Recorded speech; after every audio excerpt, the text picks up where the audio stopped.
ఓం విశ్వాని దేవ సవిత దురితాని పరాసువా యద్భద్రం తన్న ఆసువా యద్భద్రం తన్న ఆసువా. हे परमपित परमात्मा, लोकरक्षक प्रभु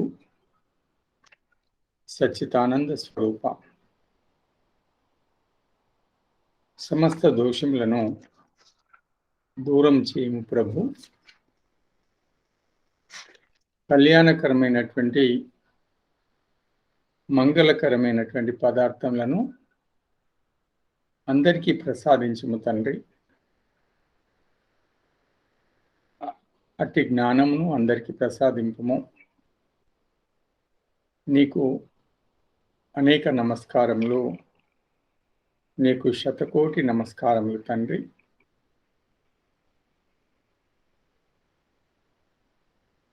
సాధకులారా, ఈరోజు మనము కర్మ స్వరూపం గురించి తెలుసుకోపోతున్నాం. కర్మ స్వరూపము జ్ఞాన కర్మ ఉపాసన అన్నది మన యొక్క అంశము. జ్ఞాన కర్మ ఉపాసన. ఈ జ్ఞాన కర్మ ఉపాసన అన్నది క్రియాత్మక యోగంలో అత్యంత ముఖ్యమైనటువంటి విషయం. అంతేకాదు, ప్రతి సాధకుడు తెలుసుకోవాల్సిన అత్యంత ముఖ్యమైన విషయము జ్ఞాన కర్మ ఉపాసన. ఎందుకోసం తెలుసుకోవాల్సిందంటే, మానవుడు జ్ఞాని, మానవుడు కర్మశీలి, మానవుడు ఉపాసకుడు. మానవులమైన మన గురించి ఈ మూడు చెప్తాయి. మానవుడు జ్ఞానస్వరూపుడు. జ్ఞానము ఇతని యొక్క స్వరూపమే.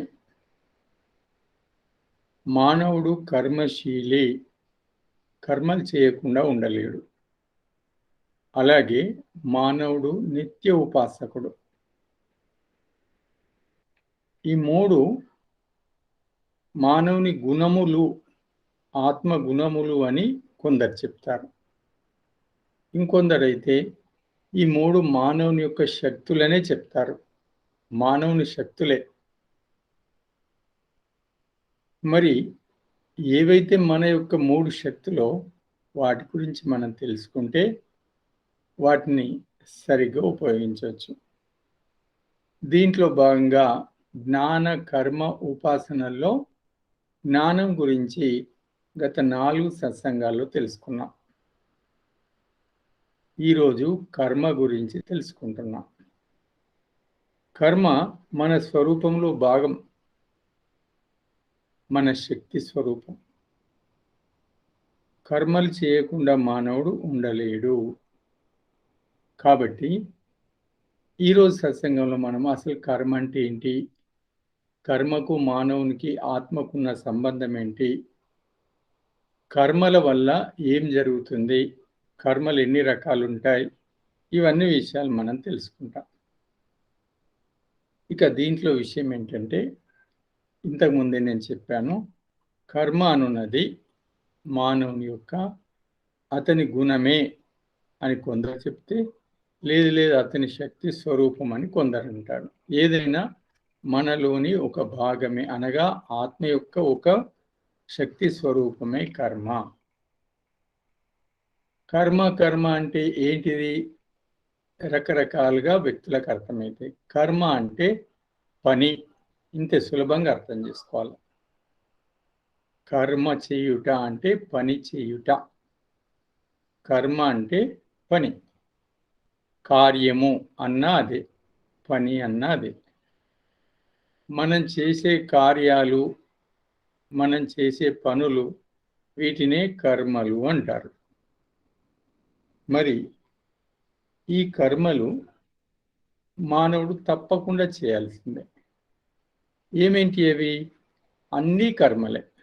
ఉదాహరణ, మనం భోజనం చేయుట ఒక కర్మ, ఆలోచించుట, లేచుట, కూర్చొనుట, నడుచుట, పడుకొనుట, నీళ్లు తాగుట, ఇవన్నీ కూడా కర్మలే. ఇవన్నీ దైనిక కర్మలు. ఇవన్నీ ఇంకా పనులు, ఇంట్లో వంట చేయుట, అది కూడా కర్మనే. ఇంటిని శుభ్రం చేయుట, ఇతరులతో మాట్లాడుట, మన వృత్తి పని మనం చేసుకొనుట. ఒక్కొక్కరు ఒక్కొక్క వృత్తి చేస్తారు. అలా వృత్తుల పనులు చేసుకుంటా కూడా కర్మలే. అవి కూడా కర్మలే. ఈ రకంగా మనం చేసే అన్ని పనులు కర్మల కిందికి వస్తాయి. అయితే కర్మ రకరకాలుగా చెప్పబడింది, వాటి యొక్క స్వభావాన్ని బట్టి.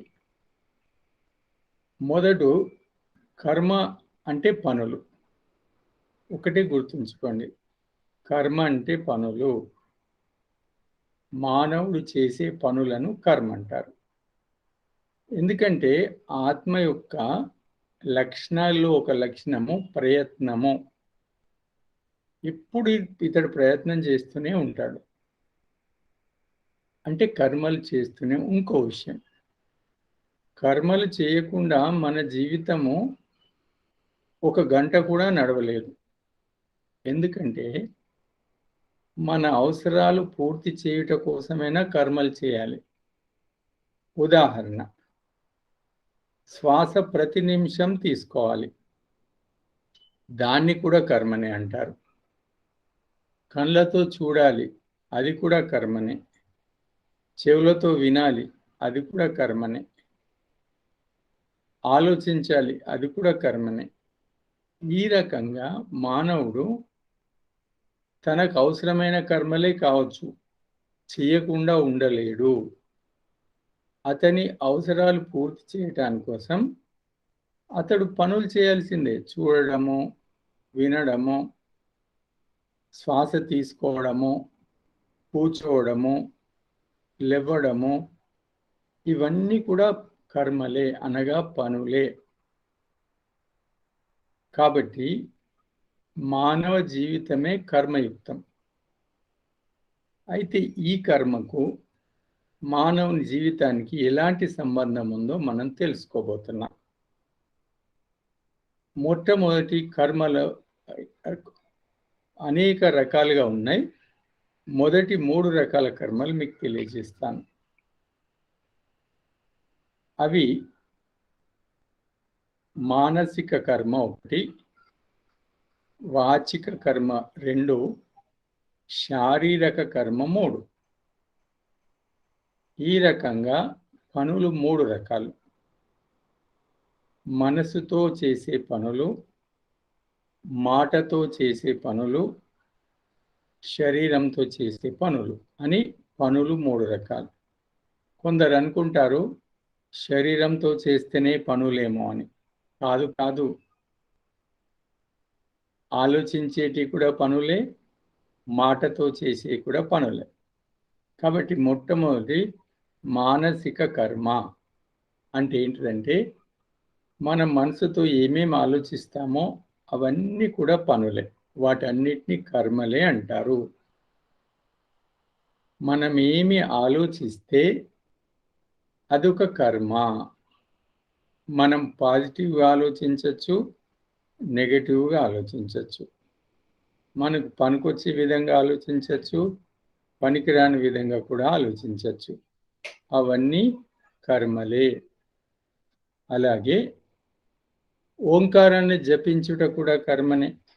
మనసు ద్వారా గాయత్రి మంత్రాన్ని మనసులో జపించుకోవడం కూడా కర్మనే. చార్జర్, అది కూడా కర్మనే. ఇవన్నీ మనసుతో చేసే కర్మలు. మరి వాక్కుతో చేసే కర్మలేంటి? మనం మాట్లాడే ప్రతిదీ వాక్కుతో చేసే కర్మ. మనం మాట్లాడితే అది కూడా ఒక పనే. అది వాక్కుతో చేసే కర్మ. మనము సాధారణంగా మాట్లాడచ్చు, అవసరం దృష్ట్యా మాట్లాడచ్చు. ఇప్పుడు నేను ఒక ప్రవచనం దృష్ట్యా మాట్లాడుతున్నా, మీకు ప్రవచనం ఇవ్వడం కోసం మాట్లాడుతున్నా. కాబట్టి ఇది కూడా కర్మని. మీరు వింటున్నారు, మీరు కూడా వినే కర్మ చేస్తున్నారు. ఈ రకంగా నేను మాట్లాడడం కూడా కర్మనే, ఇది కూడా కర్మనే. కాబట్టి ఇది వాచిక కర్మ. ఆ తర్వాత మూడవది శారీరక కర్మ. మన శరీరంతో చేసే పనులన్నీ కర్మలే. మన శరీరంతో చాలా పనులు చేస్తాం. లేస్తాం, కూర్చుంటాం, నడుస్తాం, వంట చేస్తాం, మన వృత్తిలో పనులు చేస్తాం.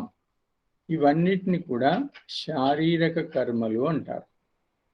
ఈ రకంగా సాధకులారా ఈ విషయాన్ని మనసులో గుర్తుపెట్టుకోవాలి. కర్మలు వాటి యొక్క స్వభావాన్ని బట్టి 3 రకాలు. మనసు చేసే పనులన్నీ మానసిక కర్మలు, మాటల ద్వారా చేసే పనులన్నీ వాచిక కర్మలు, శరీరంతో చేసే పనులన్నీ శారీరక కర్మలు. ఈ రకంగా కర్మలు 3 రకాలుగా ఉన్నాయి. ఇక ఆ తర్వాత కర్మల్లోనే ఇంకా రకరకాలుగా ఉంటాయి. అవి ఏంటి అంటే కర్మల్లో మరొక 3 రకాలున్నాయి. వాటిని సంచిత కర్మలు, ప్రారబ్ధ కర్మలు, ఆగామి కర్మలు అని అంటారు. ఇది వేరే రకం 3 కర్మలు. సంచిత కర్మలు, ప్రారబ్ధ కర్మలు, ఆగామి కర్మలు. మరి సంచిత కర్మలను దేన్ని అనాలి? సంచిత కర్మలంటే మనము జన్మల్లో ఇంతవరకు చేసుకున్న కర్మలన్నిటినీ సంచిత కర్మలు అంటారు. అవి ఈ జన్మే కావచ్చు, పోయిన జన్మే కావచ్చు, ఇంకా 10 ఏళ్ల క్రితం 10 జన్మల క్రితం కూడా కావచ్చు. ఇవన్నిటినీ సంచిత అంటే మనం తయారు చేసుకున్నది. అంటే ఎలా అవుతాయి అవి? అది చెప్తాను. ఒక కర్మ రహస్యం ఉంది ఇక్కడ. కర్మ రహస్యం, దాన్ని గుర్తుంచుకోవాలి. అయితే మనం ఏదైనా కర్మ చేస్తే, పని చేస్తే అది మన మనసులో దాని యొక్క మానసిక రూపం ఏర్పడుతుంది. అది అలా నిలుస్తుంది. కొందరు వాటిని సంస్కారాలని కూడా అంటారు. కొందరు వాటిని చిత్తవృత్తి అంటారు. మానసిక ఏర్పాటు అని ఏ రకంగా అనొచ్చు. మానసిక చిహ్నము, గుర్తు అని కూడా అనొచ్చు. మనం మంచి కర్మ చేస్తే మన మనసులో మంచి సంస్కారాలు, చెడు కర్మ చేస్తే మనసులో చెడు సంస్కారాలు, వాటిని వృత్తులు అని కూడా అంటారు. కాబట్టి మనం ఒక పని చేస్తే దానికి సంబంధించి మానసిక కర్మ ఏర్పడుట, దాన్ని సంచిత కర్మలు అంటారు. ఈ రకంగా మనం పుట్టిన నుంచి ఇప్పటి వరకు ఎన్ని రకాల పనులు చేసుకున్నామో అన్ని రకాల పనుల గుర్తులు మనసులో ఉండిపోయాయి. అవన్నీ ఈ కర్మల యొక్క మానసిక రూపాలు. ఇలా ఏర్పడిన వాటిని సంచిత కర్మలు అంటారు. పోయిన జన్మలో చేసుకున్నవి కూడా అలాగే మనసులో ఏర్పడతాయి, అంతకితం కూడా. కాబట్టి ప్రతి మనిషిలో ఇవి ఒక బ్యాలెన్స్ లాగా ఉండిపోతాయి.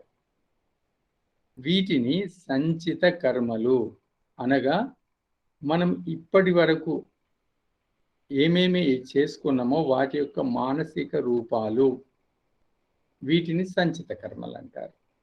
రెండవది ప్రారబ్ధ కర్మలు.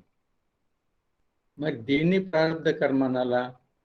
ఈ సంచిత కర్మలే మనిషికి కొత్త జన్మను తీస్తాయి. ఈ సంచిత కర్మలే వల్ల కొత్త జన్మ. అయితే అన్ని సంచిత కర్మలు కావు. ఈ సంచిత కర్మల్లో కొన్ని పక్వానికి వస్తాయి. ఏవేవి పక్వానికి వస్తాయో అవన్నీ కలిపి ఒక కొత్త జన్మ ఇస్తాయి. అలా పక్వానికి వచ్చి వర్తమానంలో మనం ఉన్న జన్మకు కారణమైన కర్మలను ప్రారబ్ధ కర్మలు అంటారు. బాగా అర్థం చేసుకోవాలి సాధకులారా. సంచిత కర్మల్లోనే పక్వానికి వచ్చినాయి, అంటే ఫలాన్ని ఇవ్వటానికి తయారైనాయి. మొన్న ఒకరు ప్రశ్న అడిగారు, ఏమని? మనం చేసుకున్న కర్మల్లో కొన్ని వెంటనే ఫలితాన్ని ఇస్తాయి, కొన్ని ఆలస్యంగా ఇస్తాయి. ఎందుకు? ఆ కర్మ యొక్క స్వరూపం అటువంటిది. మనకు ఎన్నో సంచిత కర్మలు ఉంటాయి, అన్ని వెంటనే ఫలాన్ని ఇవ్వటానికి రెడీ కావు. మనకు ఎన్ని సంచిత కర్మలు ఉన్నాయో వాటిల్లో కొన్ని ఫలాన్ని ఇవ్వటానికి సిద్ధమవుతాయి. అలా ఫలాన్ని ఇవ్వటానికి సిద్ధమైన కర్మలన్నీ కలిపి ఒక జన్మ వస్తుంది. మనకి ఈ జన్మ వచ్చింది అంటే పక్వమైన కర్మలన్నీ కలిపి ఈ జన్మ వచ్చింది. పక్వం కాని కర్మలన్నీ సంచిత కర్మలుగా అలాగే మనం చిత్తంలో ఉండిపోతాయి. అవి పక్వమైన కర్మలన్నీ ఈ జన్మను మనకిచ్చాయి కాబట్టి ఈ జన్మ మనకు వచ్చింది. ఇలా పక్వమైన కర్మలన్నీ కలిపి వీటిని ప్రారబ్ధ కర్మలు అంటారు. ఉదాహరణ, ఇప్పుడు మనము అందరము తెలుసు, సీతాఫలాలు వచ్చేటువంటి కాలం ఇది. ఏం చేస్తాం? మనము సీతాఫల కాయల్ని తీసుకొస్తాం, ఆ సీతాఫల కాయల్ని మక్కేస్తాం. మక్కేసి అన్ని ఒకటే రోజు పక్వానికి రావు. రోజు 2, 3, 4, 2, 3, 4 వస్తాయి. ఏవి పక్వానికి వచ్చే చూసి చేత్తోని ఇట్లా ముడితే అవి మెత్తగా ఉంటాయి. అవిటిని తీసి తింటాం. గట్టిగా ఉన్నాయి మళ్ళొక రోజు. ఈ రకంగా అన్ని పండ్లు అన్ని కాయలు మనం మక్కేసినప్పటికీ అన్ని కాయలు ఒకే రోజు పక్వానికి రావు. అదే పద్ధతిలో మనం చేసుకున్న కర్మలు, సంచిత కర్మలు అనేకం ఉన్నప్పుడు అన్నీ ఒకేసారి పక్వానికి రావు. పక్వానికి వచ్చినవి మాత్రమే ఈ జన్మ ఇచ్చాయి. అందువల్ల వాటిని ప్రారబ్ధ కర్మలు అన్నారు. కాబట్టి మొదటిది సంచిత కర్మలు అయిపోయాయి, 2 ప్రారబ్ధం. ఆగామి కర్మలు అని మూడవది. ఆగామి కర్మలు అనగా ఇప్పటి నుంచి భవిష్యత్తులో చేసుకోబోయే కర్మలన్నీ ఆగామి కర్మలు. ఈ జన్మ ఆల్రెడీ మనకు వచ్చేసింది. మనం జన్మలో పనులు చేస్తూనే ఉన్నాం. దీంట్లో మనము ఏ పని చేస్తే ఇప్పటి నుంచి దాని యొక్క రూపం మనలో ఏర్పడుతుంది. వీటిని ఆగామి కర్మ అనగా ఇంకా ఏర్పడలే లోపల, ఇక ముందు. ఈ రకంగా కర్మలు వాటి యొక్క స్థితులను బట్టి మరొక 3 రకాలు. అవి సంచిత కర్మలు, ప్రారబ్ధ కర్మలు, ఆగామి కర్మలు. ఇది కర్మల్లో మరొక 3 రకాలు మనం చెప్పుకున్నాం. ఇక సాధకులారా, కర్మ సిద్ధాంతం గురించి చెప్పుకుందాం. మనం కర్మ సిద్ధాంతం అంటే ఏం అనాలి అనేది మనకు వింటాం. మీరందరూ చాలాసార్లు విన్నారు. కర్మ సిద్ధాంతం అండి, కర్మ సిద్ధాంతం అండి, కర్మ ఫలాలండి, కర్మ ఫలాలండి అని విన్నాం మనం. ఈ కర్మ ఫలాలు అంటే ఏంటి, కర్మ సిద్ధాంతం అంటే ఏంటో మనం ఇప్పుడు విందాం. మరి దేన్ని కర్మ సిద్ధాంతం అనాలి, అది మీకు చెప్పే ప్రయత్నం నేను చేస్తాను.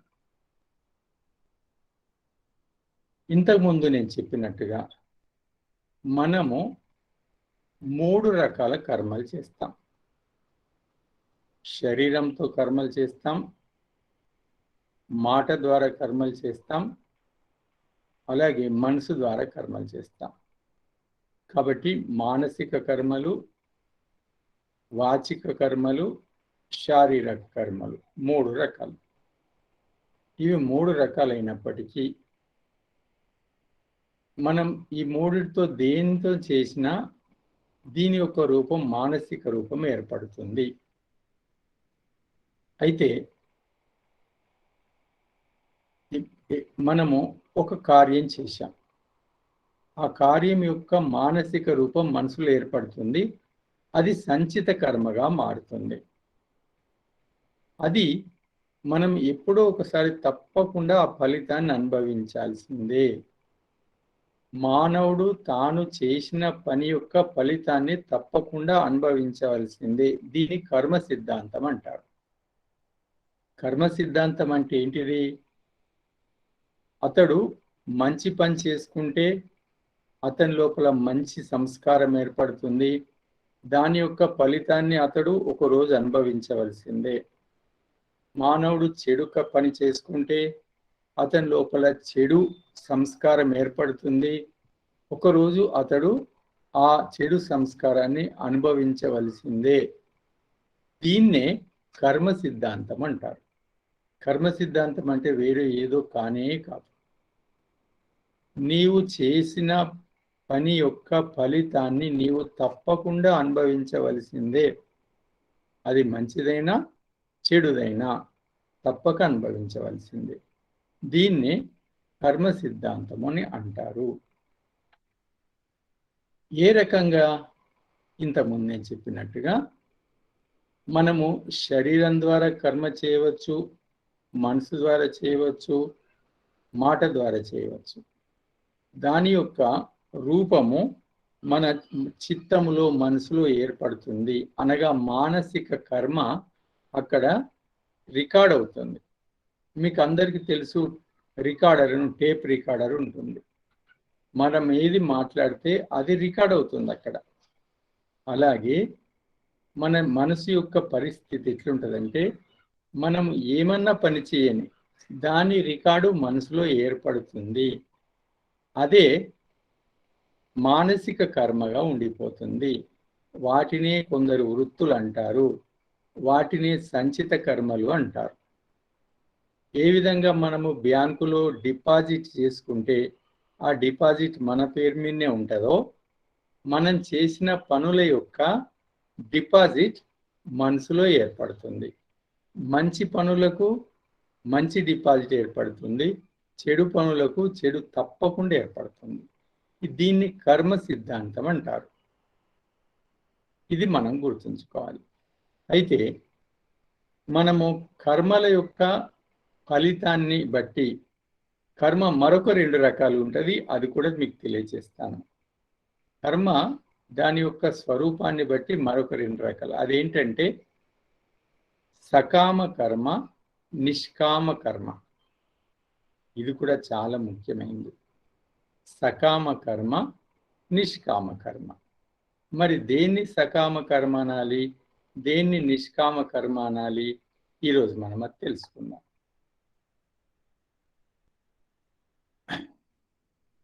సకామ కర్మ అని ఒక రకం ఉంటుంది, నిష్కామ కర్మ అని మరొక రకం. కర్మలు 2 రకాలు. సకామ కర్మ అంటే కర్మ ఫలాన్ని ఆశించి మనం కర్మ చేస్తే దాన్ని సకామ కర్మ అనాలి. ఇది బాగా గుర్తుంచుకోవాలి.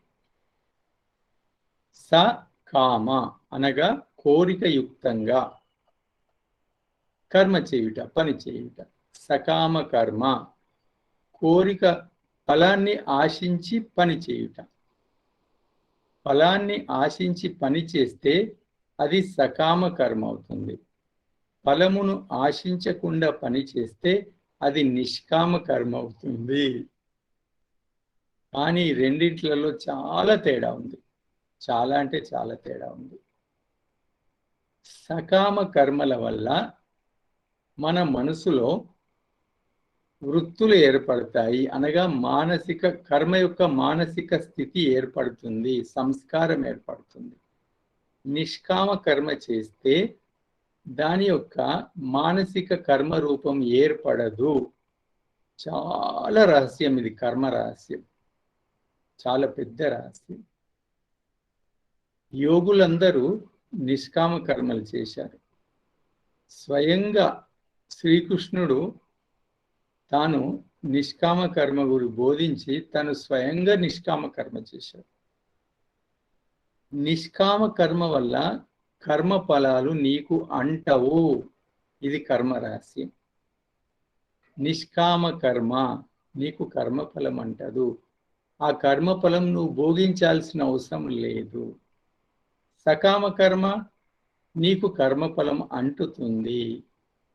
దీనికి ఉదాహరణ చెప్తాను. ఒక వ్యక్తి వ్యాపారం చేస్తున్నాడు.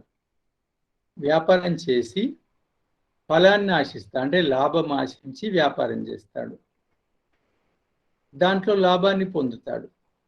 ఆ వ్యాపారం చేశాడు కాబట్టి ఆ కర్మ అతని మనసులో ఏర్పడుతుంది. అతడు దాంట్లో న్యాయంగా చేస్తే అతనిలో మంచి కర్మ ఫలితం ఏర్పడుతుంది. అన్యాయం ఏదైనా చేస్తే చెడు కర్మ ఏర్పడుతుంది. ఇది వ్యాపారం. ఎందుకంటే అతడు ఫలాన్ని ఆశించాడు కదా. ఇది సకామ కర్మ. నిష్కామ కర్మ ఏంటో చెప్తాను మీకు. ఒక సైనికుడు బార్డర్లో కాపలా కాస్తున్నాడు. సైనికుడు బార్డర్లో కాపలా కాస్తున్నప్పుడు అతడు దేశం యొక్క కర్తవ్యంలో ఉన్నాడు. అవసరమైతే శత్రువులతో యుద్ధం చేస్తాడు. ఆ యుద్ధం చేసినప్పుడు శత్రువులను చంపుతాడు కూడా. అయితే అది నిష్కామ కర్మ అవుతుంది. ఎందుకంటే ఆయన స్వార్థం దాంట్లో లేదు. ఆయన కర్తవ్యం ఉంది. ఆయన కర్తవ్య భావన. ఆయన తన స్వార్థం కోసం ఎదుటి శత్రువును చంపలే, దేశ రక్షణ కోసం చంపాడు. అందువల్ల అతనికి ఆ శత్రువును చంపితే వచ్చే ఫలితము అతనికి అంటదు. అందుకే శ్రీకృష్ణుడు చక్కగా బోధిస్తాడు అర్జునుడికి, అర్జున యుద్ధం చేయము. ఇది నీకు అనుకోకుండా వచ్చినటువంటి ఒక గొప్ప అవకాశం. ఎందుకంటే ఈ యుద్ధంలో నీవు జయిస్తే నీకు మంచి భోగమే ఉంటుంది. ఒకవేళ నువ్వు మరణిస్తే నీకు స్వర్గం లభిస్తుంది అని చెప్తాడు. కాబట్టి ఏ విధంగా మరణించడం? దేశం కోసం మరణించడం. జయిస్తే అతనికి కర్మఫలం అంటది. ఎందుకంటే తన స్వార్థం కోసం అక్కడ యుద్ధం చేయలే, అతడి దేశ కర్తవ్యంకి వచ్చేది. ఇది నిష్కామ కర్మ అవుతుంది. కాబట్టి మనమంతా నిష్కామ కర్మ చేయవలెను. మనకు వేదాలు ఎప్పుడూ నిష్కామ కర్మ గురించే బోధించాయి. కాబట్టి సాధకులారా, మనము యోగయుక్తులపై జీవించాలని శ్రీకృష్ణుడు జీవించినట్టు మనం కర్మలు చేయాల్సిందే. మీరు కర్మఫలాన్ని ఆశించినా కర్మలు చేస్తారు. కర్మఫలము ఆశించకుండా కూడా కర్మలు చేయగలుగుతారు. కర్మఫలము ఆశించి కర్మలు చేస్తే మీకు ఆ కర్మలు అంటుతాయి మానసికంగా. వాటి యొక్క ఫలితాన్ని ఈ జన్మలో కానీ తర్వాత జన్మలో కానీ తప్పకుండా అనుభవించవలసిందే. అలా కాకుండా నిష్కామ కర్మ చేస్తే కేవలం కర్తవ్య భావంతో దాంట్లో నీ సొంత స్వార్థం ఏమి ఉండదు. నిష్కామ కర్మ చేస్తే అప్పుడు ఆ కర్మఫలం నీకు అంటదు. అంతేకాదు, నువ్వు పెద్ద యోగంలో వెళ్తావు. అందుకే సాధకులారా, కర్మ రహస్యం తెలియని వాళ్ళు మాత్రమే సకామ కర్మలు చేసి వాటి ఫలితాన్ని జీవితంలో అనుభవించటానికి మళ్ళీ జన్మ పొందుతారు. ఎవరైతే కర్మ రహస్యం తెలుస్తుందో వాళ్ళు నిష్కామ కర్మ చేస్తారు. నిష్కామ కర్మ వల్ల వాళ్ళు కొత్తగా కర్మలు అంటవు. అంతేకాదు కదా, ఇంతవరకు ఉన్నటువంటి అంతఃకరణ మలినాలన్నీ నిష్కామ కర్మ వల్ల తొలగిపోతాయి. ఎందుకంటే నిష్కామ కర్మ చేయడం అనేది అది యోగంతో సమానం. అదొక గొప్ప ఆధ్యాత్మిక మార్గం. యోగంతో సమానం, పరమాత్మను చేరుకునే మార్గం. అంతఃకరణ శుద్ధి అవుతుంది. అందువల్ల నిష్కామ కర్మ మనం అంతా చేయాలి. కాబట్టి కర్మ రహస్యం ఈరోజు నేను మీకు చెప్పడం జరిగింది. కాబట్టి మొట్టమొదలు ఒక 3 రకాల కర్మలు చెప్పాను. అవి మానసిక కర్మ, వాచిక కర్మ, శారీరక కర్మ. ఈ 3 రకాల పనులు మనం అందరం చేస్తాం. ఆ తర్వాత మరొక 3 రకాల కర్మలు చెప్పాను. సంచిత కర్మలు, ప్రారబ్ధ కర్మలు, మూడవది ఆగామి కర్మలు. వీటి గురించి చెప్పాను.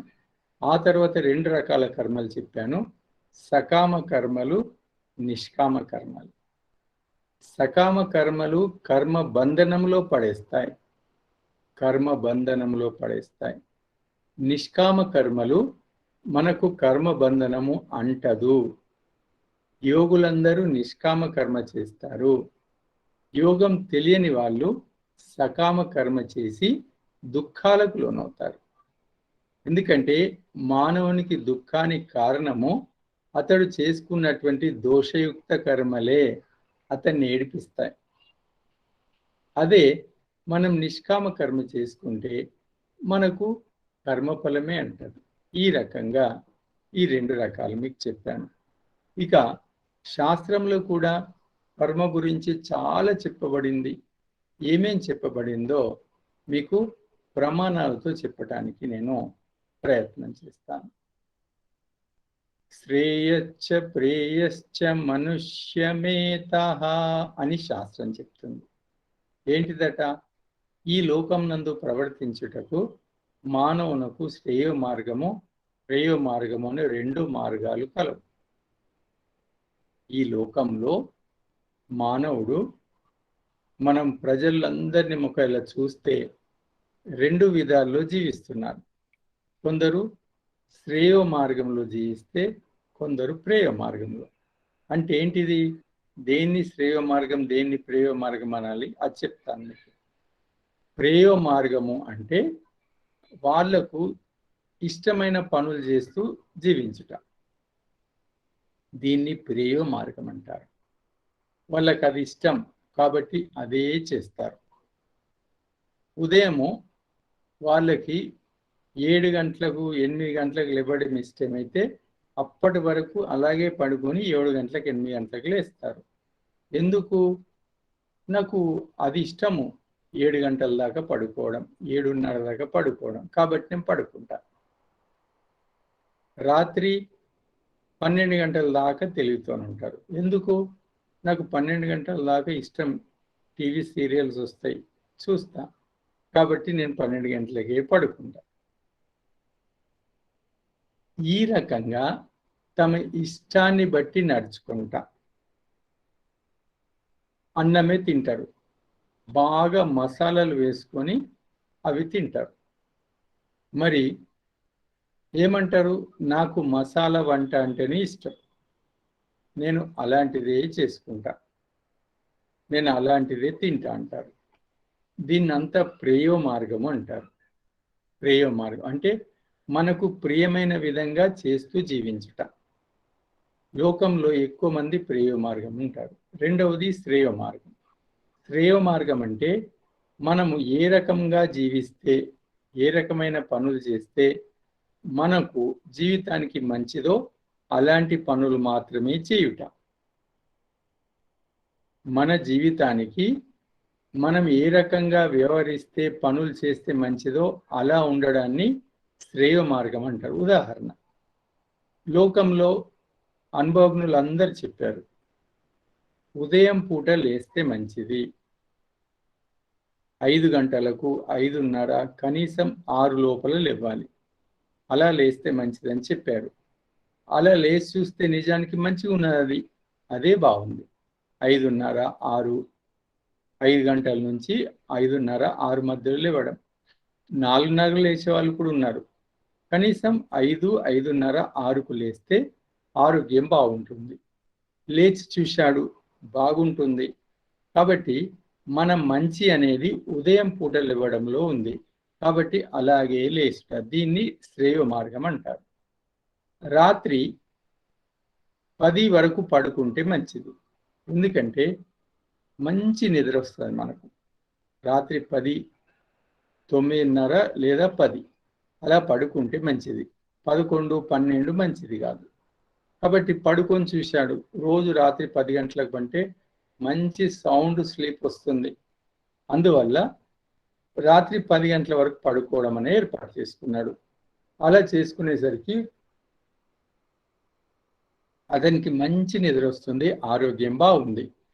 తన జీవితంలో దాన్ని అలవాటు చేసుకున్నాడు. ఉదయము 5, 5:30, 6 లోపల లేస్తాడు, సాయంత్రం 10 లోపల పడుకుంటాడు. ఇలా మన ఆరోగ్యానికి మన జీవితానికి ఏది మంచిదో అలాంటి పనులు చేస్తే దాన్ని శ్రేయో మార్గం అంటారు. ఇక ఒకరు చెప్పారు, బాగా మసాలాలు ఆయిల్స్ అలాంటి ఆహారం తింటే మన మనసు బాగుండదు, ఆరోగ్యానికి మంచిది కాదు, మసాలాలు లేకుండా ఆయిల్ తక్కువ వండుకొని తింటే మంచిది. చూశాడు మసాలా లేని వంట, ఆయిల్స్ లిమిట్గా వేసిన వంట వేసుకొని చూశాడు, ఆరోగ్యం బాగుంటుంది, మనసు కూడా మంచిగా తేలిక అనిపిస్తుంది. వెంటనే అది ప్రారంభించాడు. అంటే నా నాలుకకు రుచింది కాబట్టి నేను మసాలా భోజనమే చేస్తా అంటే అది ప్రేయ మార్గం అవుతుంది. కాదు కాదు, నాలుక రుచి కాదు, ఆరోగ్యము నా మనసు దేనివల్ల మంచిగా ఉంటుందో అదే చేస్తా అంటే అది శ్రేయ మార్గం అవుతుంది. ఈ రకంగా ఈ లోకంలో ప్రేయ మార్గం ఒకటి ఉంది, శ్రేయ మార్గం అంటే మనకి ఇష్టమైనట్టే చేసుట, దాంట్లో ఆరోగ్యం ఉండని ఉండకపోని, మంచి ఉండని ఉండకపోని, మనకి ఇష్టమైన పనులే చేయుట, ఇష్టమైన తినుట, ఇష్టం ఉన్నట్లు వ్యవహరించుట అది ప్రేయ మార్గం. అలా కాకుండా శ్రేయ మార్గం ఉంది. నీ ఇష్టంతో సంబంధం లేదు, కానీ నీకు మంచి ఆరోగ్యం ఉంటుంది, అలాగే నీకు పూర్తి శ్రేయస్సు ఉంటుంది, దాంట్లో మనసు ప్రసన్నంగా ఉంటుంది, దాన్ని శ్రేయ మార్గం. లోకంలో ఈ 2 రకాలుగా జీవిస్తున్నారు వాళ్ళ వాళ్ళ పనులను బట్టి అని చెప్పాడు. ఇంకేమంటున్నాడు, శ్రేయో హి ధీరో అభిప్రేయసో వృణీతే. బుద్ధిమంతులందరూ ఎవరైతే బుద్ధిని ఉపయోగించి జీవించి బుద్ధిమంతులు ఉన్నారో వాళ్ళందరూ శ్రేయ మార్గమే తీసుకుంటారు. ఎందువల్ల, నాకు ఇష్టం వచ్చినట్టు ఉంటా అంటే జీవితం పాడవుతుంది, ఆరోగ్యం దూరం అవుతుంది, మానసిక శాంతి దూరం అవుతుంది. అలా కాదు, నాకు ఏది మంచిదో అలాగే ఉంటా, అప్పుడు అది క్రమక్రమంగా మానసిక శాంతి, నిండుగా ఆరోగ్యము, మెల్లమెల్లగా ముక్తి వైపు వెళ్తుంది. అందుకే బుద్ధిమంతులందరూ శ్రేయ మార్గాన్ని తీసుకుంటారు అని చెప్తున్నారు. ప్రేయో మందో యోగక్షేమా దుర్నీతే అంటున్నాడు. మంద బుద్ధి కలవాళ్ళు అనగా బాగా వివేకం బట్టి ఆలోచించరు, ఎప్పుడన్నా ఆలోచించినా వెంటనే మర్చిపోతారు, వాళ్ళని మందబుద్ధులు అంటారు. వాళ్ళందరూ ప్రేయ మార్గం తీసుకుంటారు. ఎందువల్ల, దాంట్లో యోగక్షేమాలు ఉన్నాయి. అంటే ఏంటిది, వెంటనే సుఖం లభిస్తుంది, నాలుకకు మంచిగా అనిపించిన తినేసిన సుఖంగా ఉంది. మళ్ళా డబ్బు ఎంత సంపాదిస్తే అంత సుఖం ఉంది అనుకుంటాడు, డబ్బు సంపాదించడంలోనే జీవితం ఉంది అనుకుంటాడు. అందువల్ల డబ్బు మీద డబ్బు, డబ్బు మీద డబ్బు, డబ్బు మీద డబ్బు సంపాదిస్తూనే ఉంటాడు. అందువల్ల అతడు ప్రేయ మార్గంలో ఉంటాడు. ప్రేయ మార్గంలో మందబుద్ధులు అనగా బాగా ఆలోచించలేని వాళ్ళు, లోతుగా ఆలోచించరు, అలాంటి వాళ్ళందరూ ప్రేయ మార్గం ఎంచుకుంటారు. ఇప్పుడు మనం లోకంలో చూస్తున్నాం, ప్రేయ మార్గం ఎంచుకున్న వాళ్ళు డబ్బులు బాగా సంపాదిస్తారు, దినము రాత్రి అనక కష్టపడతారు, సంపాదిస్తారు. వాళ్ళు సంపాదన కోసం భోజనం కూడా పక్కకు పెడతారు, సమయానికి భోజనం చెయ్యరు, ఎప్పుడో పని అయిపోయినాక భోజనం చేస్తారు. సంపాదన కోసం నిద్ర కూడా పక్కకు పెడతారు, సమయానికి నిద్రపోరు, ఎప్పుడో నిద్రపోతారు. దానివల్ల వాళ్ళ ఆరోగ్యం క్షీణిస్తుంది, కొంతకాలం తర్వాత ఆరోగ్యం మొత్తం క్షీణిస్తుంది. అయితే వాళ్ళకు ఆశ ఏంటిది, ఇట్లా చేస్తే డబ్బు వచ్చింది, మస్తు డబ్బు సంపాదిస్తున్నా, బంగళాలు కడుతున్నా, 2-3 వాహనాలు కొనుక్కున్నా, మన కంటికి కనబడుతుంది, కానీ క్రమక్రమంగా అది అతని ఆరోగ్యాన్ని దెబ్బతీస్తుంది. అందువల్ల ప్రేయ మార్గంలో ఉన్న వాళ్ళు అనగా వెంటనే ఫలితం వస్తుంది, చాలా సంతోషం. వాళ్ళు డబ్బు అవన్నీ సంపాదన వస్తుంది, కానీ ఆరోగ్యం దూరం అవుతుంది. కానీ శ్రేయ మార్గంలో ఉన్న వాళ్ళు ఇష్టాలను వదులుకోవచ్చు, కానీ మెల్లమెల్లగా సంపూర్ణ ఆరోగ్యం వైపు వెళ్తారు. క్రమక్రమంగా మానసిక శాంతి పెరుగుతుంది. వాళ్ళు ఉన్న దగ్గరనే వాళ్ళకి ఎంతో సంతోషం అనిపిస్తుంది. మళ్ళీ శ్రేయో మార్గము క్రమక్రమంగా మనిషిని ముక్తి వైపు తీసుకెళ్తుంది. ప్రేయో మార్గము బంధనముల వైపు తీసుకెళ్తుంది. ఇవి రెండింటిని మనకు శాస్త్రజ్ఞులు ఏమన్నారంటే, ఇవి ఎండ నీడ వంటివి, విద్య అవిద్య వంటివి. ప్రేయో మార్గాన్ని అవిద్య అన్నారు, శ్రేయో మార్గాన్ని విద్య అన్నారు. కాబట్టి సాధకులారా, ఈరోజు కర్మ స్వరూపం గురించిన ప్రాథమిక అంశాలు మీకు తెలియజేశాను. జ్ఞానం మన జీవితంలో ఎంత ముఖ్యమైందో కర్మ కూడా అంతే ముఖ్యమైనది. జ్ఞానం వదిలిపెట్టి కర్మ లేదు, కర్మ వదిలిపెట్టి జ్ఞానం లేదు. రెండు అవసరమైనయే. అయితే జ్ఞానం వల్ల మనకు జీవితం అర్థమవుతుంది, కర్మ వల్ల జీవాన్ని మనం ముందుకు వెళ్ళగలుగుతాం. కాబట్టి ఈరోజు కర్మ స్వరూపంలో ప్రాథమిక అంశాలు తెలుసుకున్నాము. రేపు ఎల్లుండి సత్సంగాల్లో కర్మ యొక్క రహస్యాన్ని ఇంకా లోతుగా తెలుసుకుంటాం.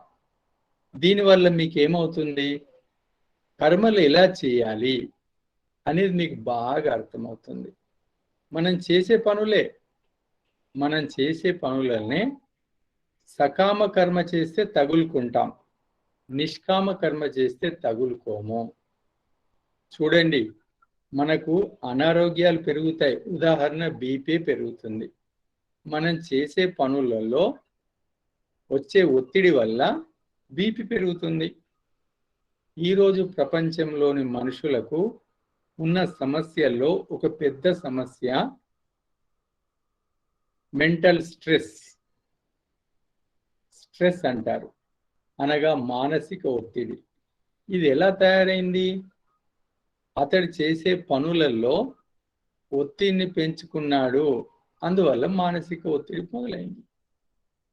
కాబట్టి ఈ మానసిక ఒత్తిడి పనుల ద్వారానే తయారవుతుంది. కాబట్టి చూశారా, మనం చేసే పనులే మనకు మంచి జీవితాన్ని ఇస్తాయి, మనకు చేసే పనులే మనకు అనారోగ్యాన్ని ఇస్తాయి, ఆరోగ్యాన్ని అవే ఇస్తాయి.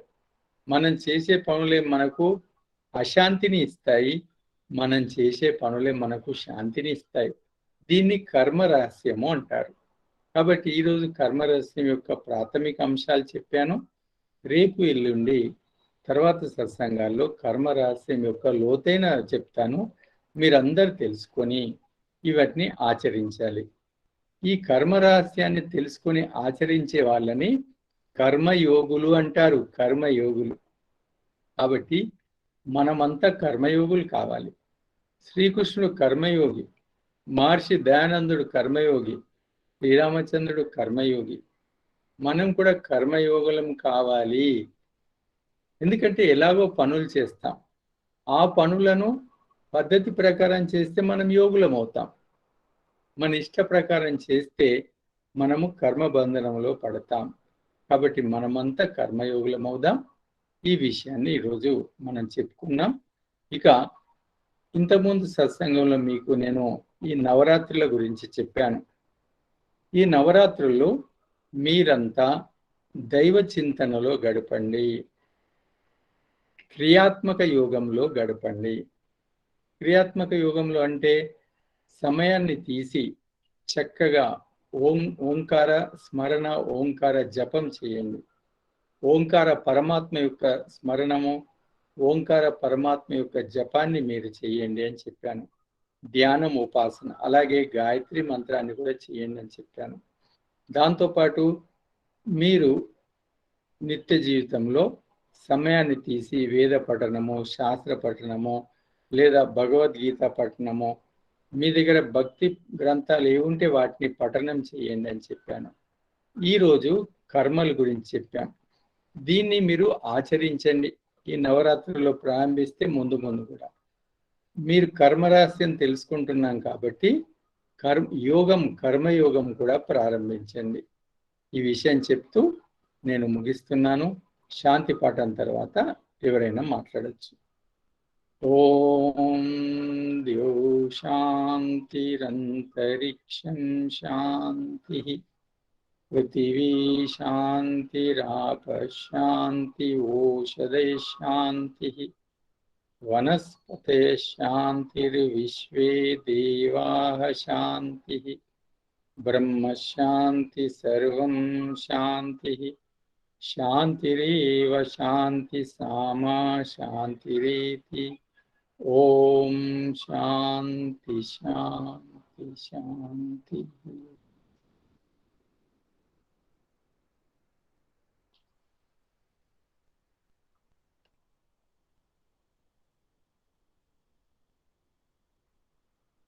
గురూజీ, ఒక సందేహము. చెప్పండి అమ్మా.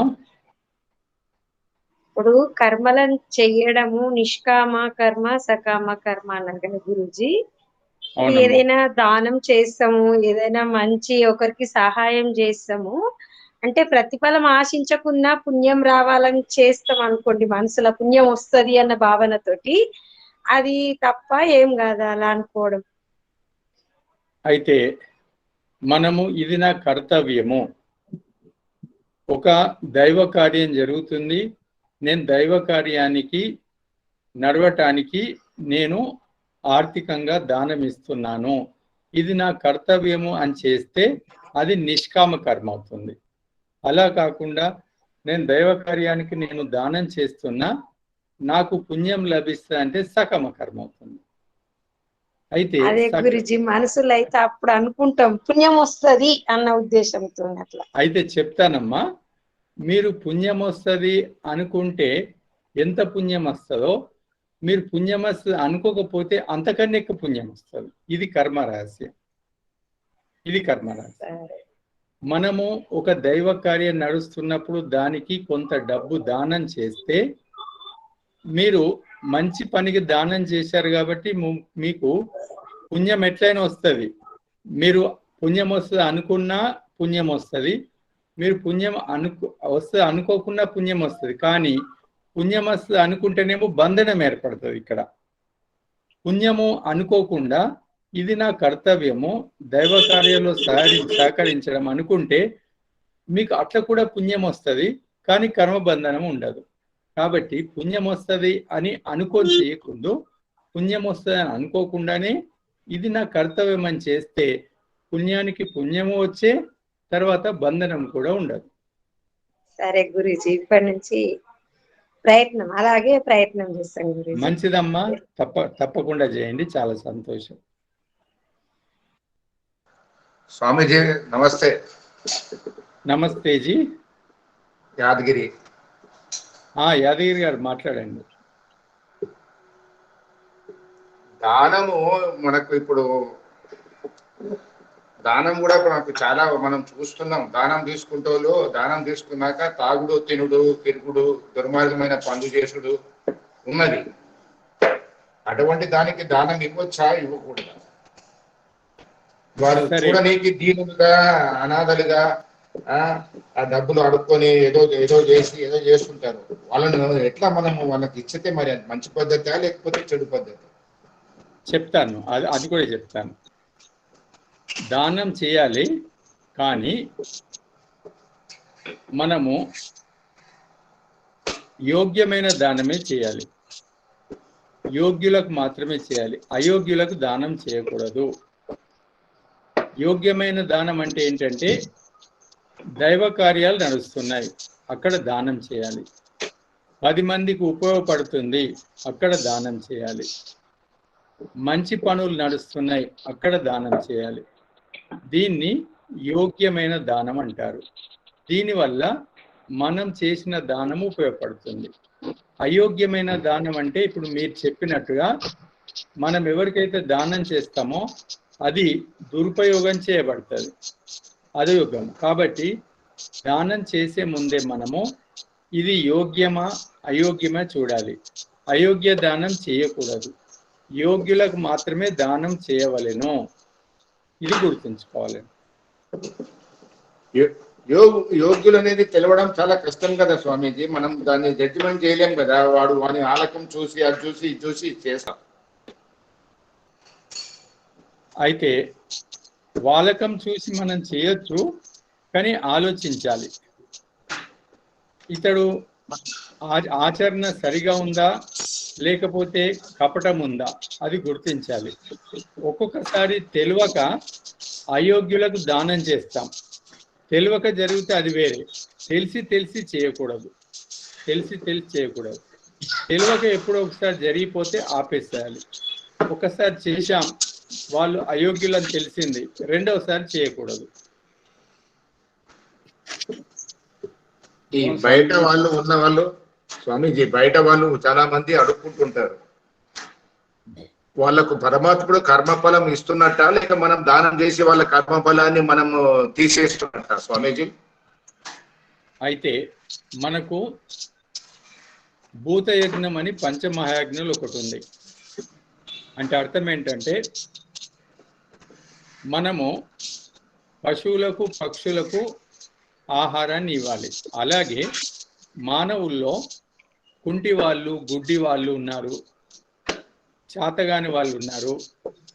వాళ్ళు నిజానికి శారీరకంగా ఎక్కువ పని చేయలేరు, అనారోగ్యం ఉన్నారు. అలాంటి వాళ్ళు దానం అడిగినప్పుడు చేయవచ్చు. కానీ పని చేసుకునే సామర్థ్యం ఉండి కూడా దానం అడుగుతారే, అలాంటి వాళ్ళకు దానం చేయొద్దని ఉంది. కాబట్టి నిజంగా కుంటి వాళ్ళు, గుడ్డి వాళ్ళు, చేతగాని వాళ్ళు ఉంటే దానం చేయవచ్చు. అది మనకు భూత యజ్ఞంలో ఒక భాగం మనది. అది కానీ మంచి శక్తి ఉండి పని చేస్తలేడు, అలాంటి వాళ్ళకి దానం చేయకూడదు. ధన్యవాదాలు స్వామి. మంచిదండి, మంచిది. ఓం నమస్తే గురుజీ. నమస్తే. నమస్కార్ జీ. నమస్తే. చారి గారు మాట్లాడండి. అయితే ఇప్పుడు మాకు సమాజంలో 6 నెలలకు యాదాకు ఒకసారి వస్తుంటారు. మేము హనుమాన్ టెంపుల్ కడుతున్నాము, మేము కృష్ణుడు టెంపుల్ కడుతున్నాము, మేము బాలాజీ టెంపుల్ కడుతున్నాము, మేము సాయిబాబా టెంపుల్ కడుతున్నాము వస్తుంటారు. వచ్చి 10,000, 20,000, 50,000 ఇట్లా డిమాండ్ చేస్తుంటారు. అయితే అప్పుడు మా పరిస్థితి ఏంటి? అయితే చారి గారు, ఇక్కడ విషయం ఏంటంటే కొన్ని సామాజిక సంబంధాల కోసం కొన్ని పనులు చేయాల్సి వస్తుంది. వాళ్ళు కూడా అందరిని అడగరు.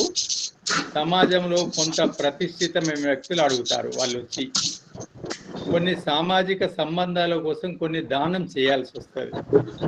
అయితే ఇప్పుడు ఒక మందిర నిర్మాణం కోసం వచ్చారు. నిజానికి వైదిక దృష్టితో చూస్తే మందిర నిర్మాణం మనం ఇవ్వకూడదు.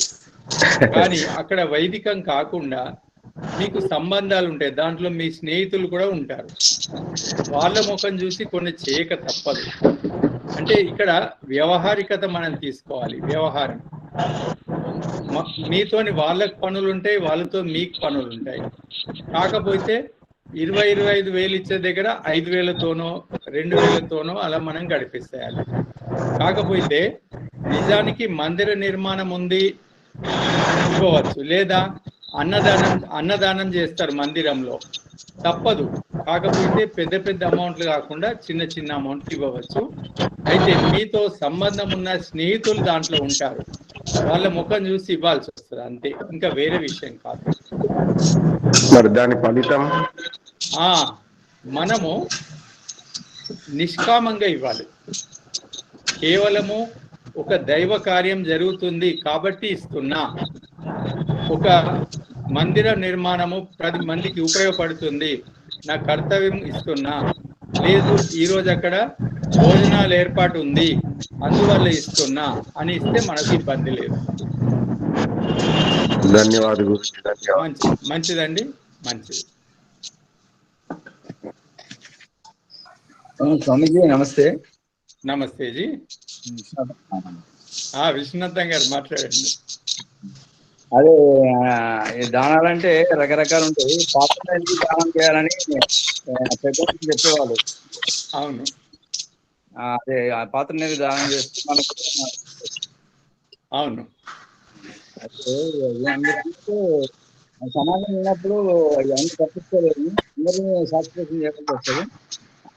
పౌరాణికంగా వస్తారు, మనం వైదికంగా వస్తారు. అందరికీ ఇవ్వాలి, మనకే ఇవ్వరు, ఇంకా వైదిక పద్ధతి వాళ్ళకి ఎవరు ఇయ్యరు ఇంకా డబ్బు. నిజమే నిజమే. అందరూ ఇవ్వాల్సి వస్తుంది. అవును, తప్పే మీరు అన్నట్టు కనుక అంతే ఇక. అదే వాళ్ళ పాత్రను చూసి ఇవ్వాలి. అంతే, యోగ్యత ఉందా యోగ్యత లేదా చూసి మనం ఇవ్వడం మంచిది.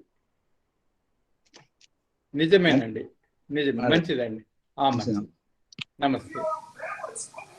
ఓం గురూజీ, చిన్న ప్రశ్న అడగొచ్చా గురూజీ? టైం ఉందా గురూజీ? టైం ఉంటే అడుగుతా. అడగండి అమ్మా, అడగండి.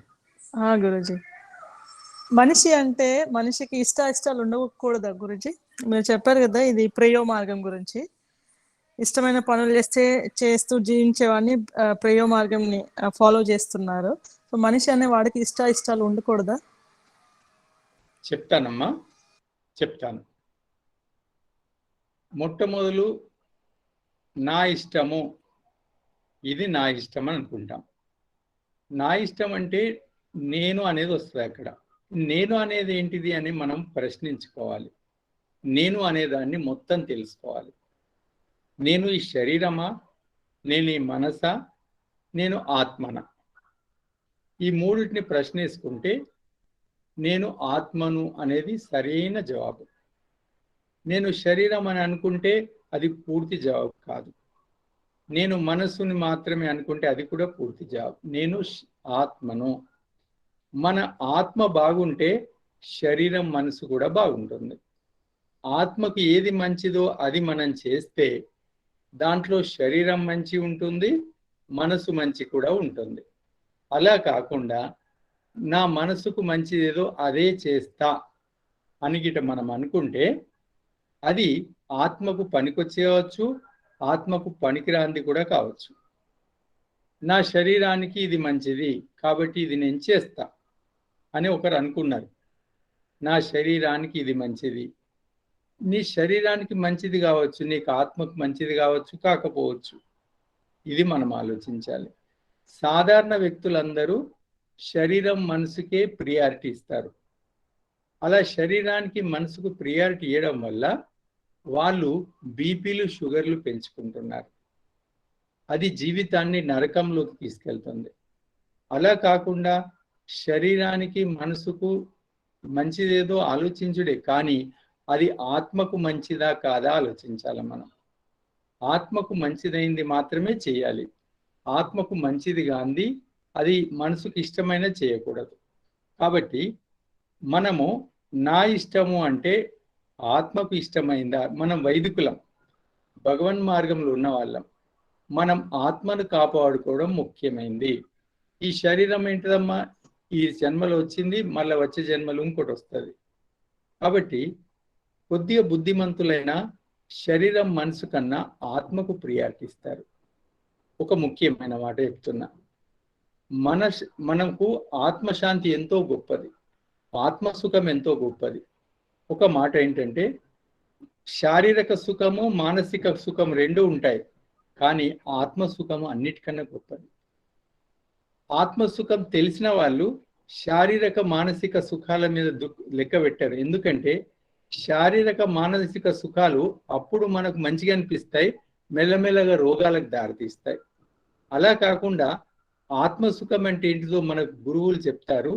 దాన్ని మనం ఒక్కసారి పట్టుకుంటే ఓహో, దాంట్లో మానసిక సుఖం ఉంటుంది, శారీరక సుఖం కూడా ఉండదు. కాబట్టి నా ఇష్టము అనే దాన్ని మనము పూర్ణ ఇష్టంగా మార్చుకోవాలి. అంటే ఆ ఇష్టంలో శరీరము, మనసు, బుద్ధి, ఆత్మ ఇవన్నిటికీ సరిపోయేది ఉండాలి. అలా కాకుండా నా ఇష్టం అంటే కేవలం శరీరానికి మనసుకు సంబంధము, ఆత్మకు ఎట్లనే ఉండని, ఇది సాధారణం వాళ్ళు చేసే పని. కొద్దిగా అంత ఆధ్యాత్మిక జ్ఞానం ఉన్న వాళ్ళు ఈ పని చేయరమ్మా. అందుకే ఇష్టాలు ఉండాలి, ఇష్టాలు ఉండకూడదని కాదు. ఎలాంటి ఇష్టం ఉండాలి? మనము పరిపూర్ణ మానవుడిగా వికసించాలి. రోగాలతో ఉన్న మానవుడు కాదు, రోగాలు లేని మానవుడిగా తయారు కావాలి.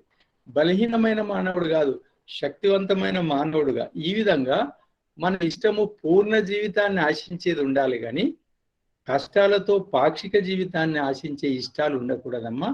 ఇలాంటి ఇష్టాలు మనకు ఉండాలి. చాలా చాలా ధన్యవాదాలు గురుజీ. చిన్న ప్రశ్న గురుజీ, మీకు టైం ఉంటే అడుగుతా, లేకపోతే అడగండి. గురుజీ, మరణానికి మళ్ళీ జననానికి ఎంత గ్యాప్ ఉంటది గురుజీ? శరీరం మరణం తర్వాత చెప్తాను. శరీరం మనకు శాస్త్రం ఏం చెప్పిందంటే కొన్ని క్షణాలు మాత్రమే గ్యాప్ ఉంటుందని చెప్పబడుతుంది. కొన్ని క్షణాలే.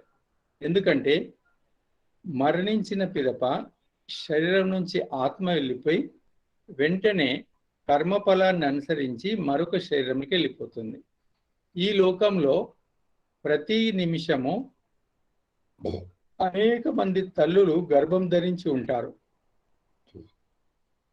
ఆ మనిషి యొక్క కర్మల ఫలితంగా ఏ తల్లి గర్భం అతనికి యోగ్యమైందో ఆ గర్భంలో వెళ్ళిపోతాడు.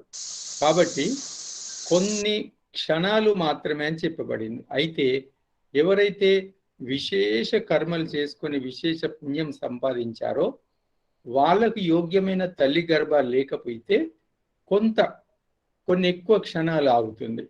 ఇక్కడ ఈ ఆకాశంలోనే ఆత్మ ఉండిపోతుంది వాళ్ళకి యోగ్యమైనటువంటి తల్లి గర్భం దొరికేదాకా. సాధారణ వ్యక్తులందరూ కొన్ని క్షణాల్లోనే వేరే శరీరంకి వెళ్ళిపోతారని చెప్పబడింది. కానీ పౌరాణికులు 12 రోజులు ఆత్మ ఎక్కడైతే కాల్చినామో అక్కడే తిరుగుతుందని ఇవన్నీ చెప్తారు.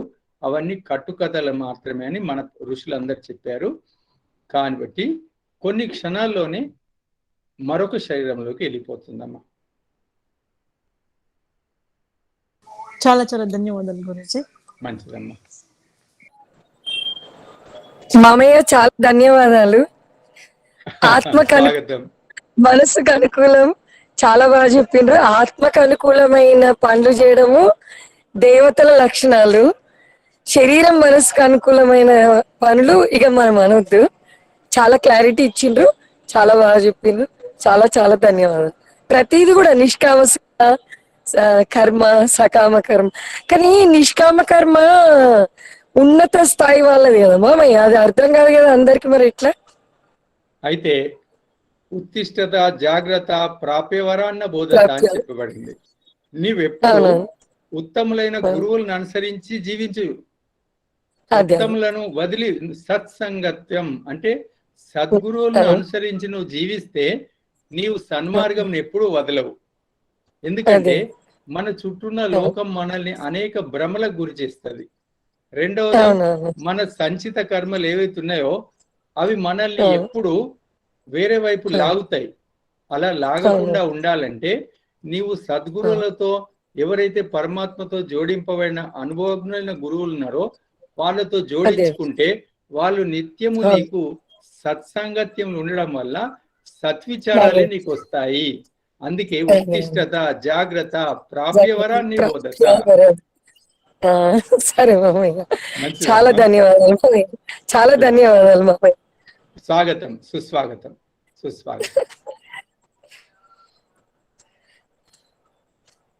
సాధకులారా, ఇక రేపు ఎల్లుండి కర్మస్వరూపం యొక్క ఇంకా లోతుగా వెళ్తాం. ఈరోజు ప్రాథమిక విషయాలు తెలుసుకున్నాం.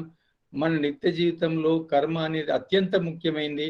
మనల్ని మంచి వైపు తీసుకెళ్లేదే, చెడు వైపు తీసుకెళ్లేదే, మనల్ని ముక్తి వైపు తీసుకెళ్లేదే, బంధనం వైపు తీసుకెళ్లేదే. కాబట్టి మనం అందరం కర్మరాశి తెలుసుకొని యోగులమవుదాం. పరమాత్మను పొందే ప్రయత్నం చేద్దాం, ముక్తిని పొందే ప్రయత్నం చేద్దాం. కాబట్టి రేపటి సత్సంగంలో మనం పాల్గొందాం. అయితే ఈరోజు నేను వేరే ఒక కార్యక్రమం ఉండడం వల్ల 6:30 ప్రారంభించాం. అది కేవలం ఈ రోజు కొరకే. ప్రతిరోజు సమయానికి తగ్గట్టు 6 గంటలకు మాత్రమే ఉంటుంది. ఈ రోజు కోసం మాత్రమే అలా చేయబడింది. కాబట్టి రేపటి నుంచి మనం 6 గంటలకు కలుద్దాం. ఓం శాంతి శాంతి శాంతి.